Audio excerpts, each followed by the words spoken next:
Today we're starting a new series called Books and Puppies because this little one has decided to join me. Say hello to Willow. Yeah, hello. This is Willow.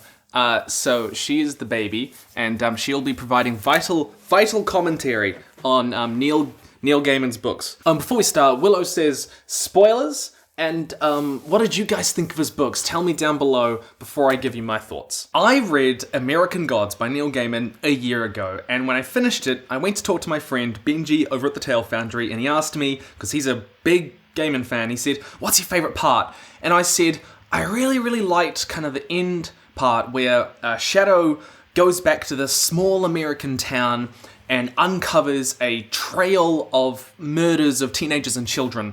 And what happened to them. It's creepy, it's unsettling, it works within the world of American Gods, to which Benji looked me dead in the eye and said, "That's the worst part." I then said that the worst part was when Shadow and Wednesday, our protagonists, were stuck hanging around with these old Egyptian gods who are running a funeral parlor. It goes on for ages. We spend a lot of time getting to know Mr. Ibis and Mr. Jekyll and where they came from and what they can do, and then we just never see them again. I was reading it thinking, oh, these guys must be important characters. They must have an important role to play in the future. But they just don't. They never come back, and that whole section of the book just doesn't go anywhere. To which Benji looked me dead in the eye and he said, "That's the best part." It's like we were experiencing two entirely different realities. I then told him that I liked the reveal that Wednesday was orchestrating this war between the gods to revive himself, and Benji said he didn't really care about that. Yes, hello Willow, that is my hand. That is not a sacrifice to you. And here's the thing. Benji is right. To really understand Gaiman's writing, you've got to read the foreword to American Gods. I moved to America in 1992. Something started in the back of my head. There were unrelated ideas that I knew were important and yet seemed unconnected. Two men meeting on a plane, the car on the ice, the significance of coin tricks, and more than anything, America. This strange, huge place where I now found myself living that I knew I didn't understand. But I wanted to understand it. More than that, I wanted to describe it. This last line here about him wanting to describe it, to explore it, is really the heart of American Gods.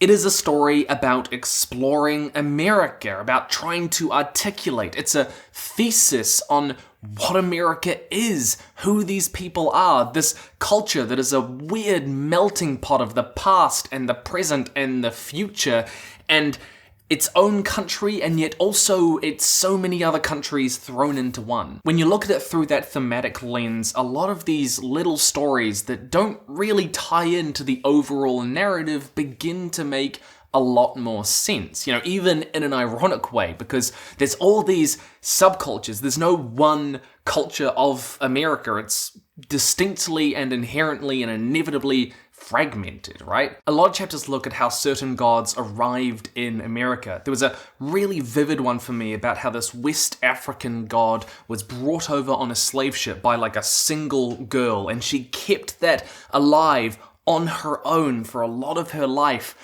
And it really captured the struggle of, holding on to your culture when so much of it is forcibly taken from you.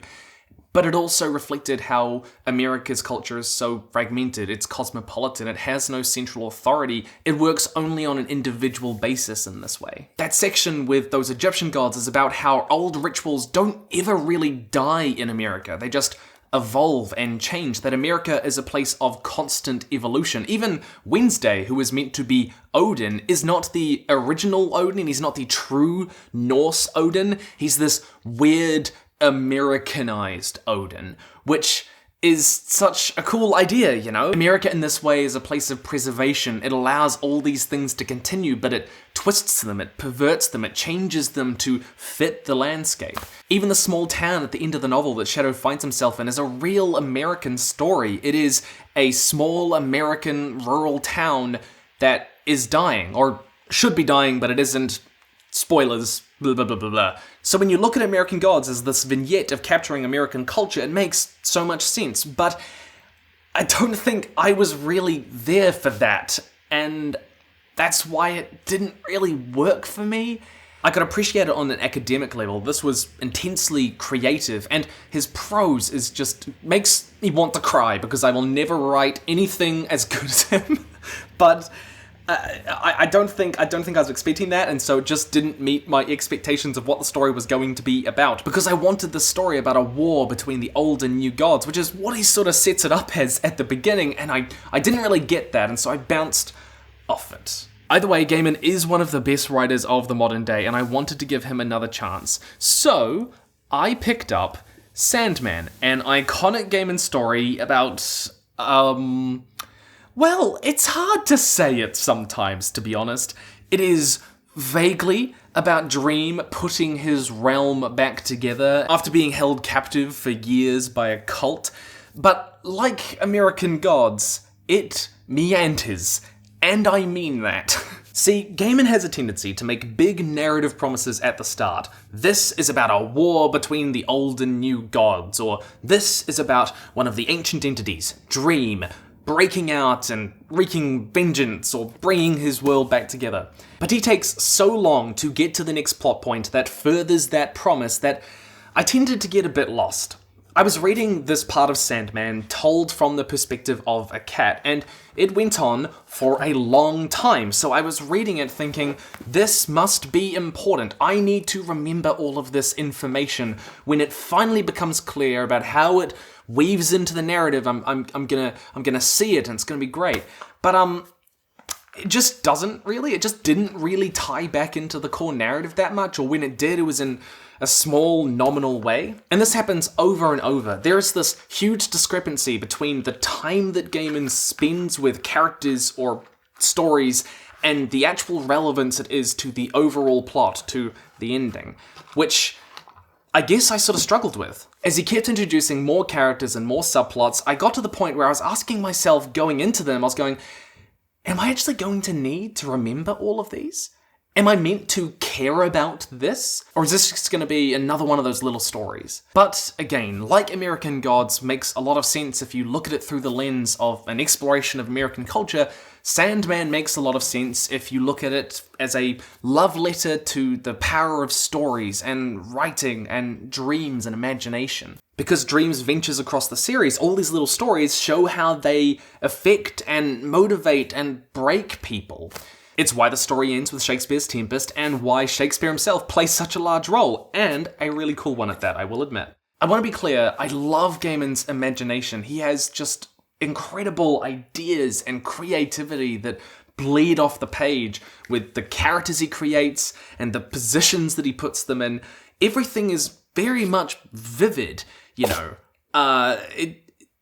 But at the same time, I think I needed a bit more connective tissue between these stories. It's almost like, to me, American Gods and Sandman would have worked better as a collection of short stories each, where they're sorta connected by a general theme, you know, looking at these gods and American culture, or looking at the power of these stories, but not making those big narrative promises that sort of lure me into a weird false sense of, oh, I'm gonna get this story, and then I get this. It's pretty clear, and it's totally fine, that he doesn't really want to write about these big plot promises. They're just a way to vaguely connect these stories together, so why not do away with them in that case? Why not, you know?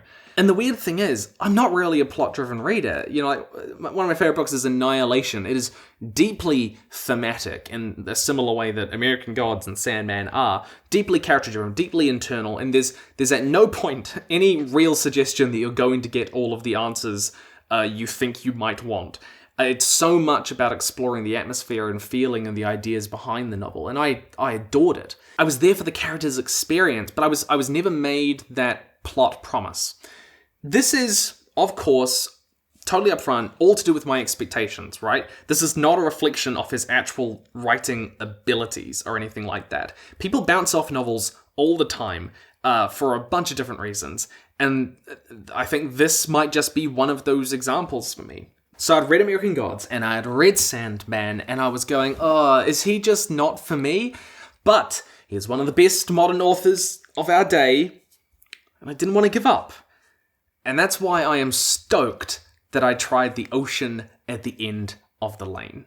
The Ocean at the End of the Lane is all of Neil Gaiman's beautiful writing, mesmerizing themes and characters and soft world building without any of the drawbacks. It's got a great hook. A child brings back an eldritch or ancient creature from the mystical otherworld, and it is now trying to ruin his life, family and otherwise. And it's got an incredibly disturbing scene in it. I remember as I was reading it, he's trying to drag a worm out of his foot, like a literal worm, like it's in a hole in his foot and he's trying to pull it out. It's really uncomfortable to read. And I was just like, oh my gosh. And it was done really well though. It makes great narrative promises and follows through on all of them to a really powerful, tightly written end. It's pretty clear to me that Gaiman is a character writer and he likes writing stories with relatively few characters. Like American Gods and Sandman both have huge casts, but any given scene or any given little story segment typically doesn't have more than 3, you know? And that exact limited infrastructure is present in The Ocean at the End of the Lane. There's really only kind of 3 main characters. I am not here to tell you to not read American Gods or Sandman. In fact, I recommend that you read them because they are incredible and I really hope that they work for you, you know. I will tell you also to read The Ocean at the End of the Lane. But I want to talk kind of just about, you know, why we sometimes bounce off books, even when the books are incredible. You know, even when the books are from some of the best authors of our day, they don't necessarily always work for us, even though it feels like they might tick all of our boxes. Sometimes that happens. Sometimes it does, but I'm really glad to have had the experience reading them anyway. What did you think of the books, though? Do tell me down below. Stay nerdy, and I'll see you in the future.